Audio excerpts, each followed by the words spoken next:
कश्मीर तो अपनी हर चीज़ के लिए जाना जाता है, आर्ट, कल्चर, क्राफ्ट सभी के लिए। तो नॉर्थ जोन का सेंटर का जो यहाँ पे प्रोग्राम हो रहा है तो उसके अंतर्गत आपने देखा जिसका कल्मिनेशन है, तो इसलिए यहाँ सब लोग शामिल हुए। फोक ट्रेडिशन को नई नस्ल तक पहुँचाना कितना ज़रूरी समझते हैं? बहुत ज़रूरी है। देखिए, जब हम अपने रूट्स से जब जुड़े रहते हैं तो उससे जो विकास होता है ना, जब हम कहते हैं फाउंडेशन स्ट्रांग होती है तो इमारत बुलंद बनती है, उसी तरीके से अपने रूट्स पे अगर कोई किसी को गर्व ना हो या उसके नहीं जानता है तो मेरे हिसाब से वो ठीक नहीं है। तो वो जानना बहुत ज़रूरी है और उसमें फोक आर्ट्स, क्राफ्ट, जैसे मैंने कहा, सबका पूरा योगदान है। सर, अमरनाथ यात्रा के हवाले से क्या तैयारियां हैं? देखिए, श्री अमरनाथ जी यात्रा से रिलेटेड आप जानते ही हैं कि इस बार 3 जुलाई से स्टार्ट होने वाली 9 अगस्त तक चलेगी और बाकी तैयारियां तो ठीक है चल ही रही है। उसके अलावा आप जानते हैं कि इस बार रेल एक एडिशनल फैक्टर जो इसमें आने वाला है, तो उसको भी हम ध्यान में रखते हैं। सर, क्या अरेंजमेंट है?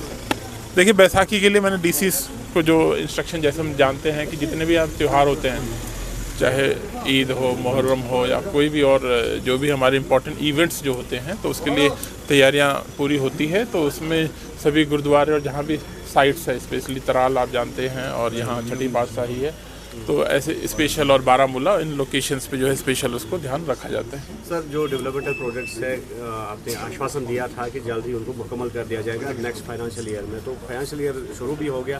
फ्लाईओवर की बात करेंगे या कहीं पर जो रॉन्ग इंजीनियरिंग हुई है तो उस वजह से लोग? देखिए, मैंने इसमें जो 3 हमारे बाहर ब्रिज बन रहे थे जिनकी तरफ आप इशारा करना चाहते हैं, 2 कंप्लीट हो गए हैं और तीसरा सनत नगर का जो है इसमें चल रहा है।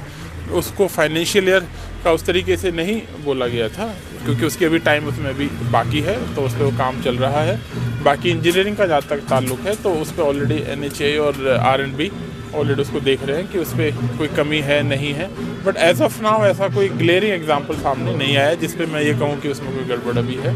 बट ऑफकोर्स इन्फॉर्मेशन मिलती है तो उसको देखा जाता है। लास्ट क्वेश्चन, स्कूल्स को जो ऑर्डर्स निकाले गए थे कि वो CCTV कैमरा जो है वो इंस्टॉल करें बसेस में या क्लासरूम में, तो वो वायलेट हो रहे हैं। तो हर किसी जो स्कूल बस देखी जा रही है तो उसमें इस तरह का कोई साधन नहीं। देखिए, स्कूल बसों में ये सेफ्टी के लिए ये प्रोविज़न जो किया गया था और उसमें एक पर्टिकुलर टाइम उसमें जो दिया गया है, तो उसमें न केवल transport department but actor education जो है उसको देख रहे हैं। तो आई थिंक बहुत जल्दी उसको इम्प्लीमेंट कर लिया जाएगा। ठीक, थैंक यू भाई।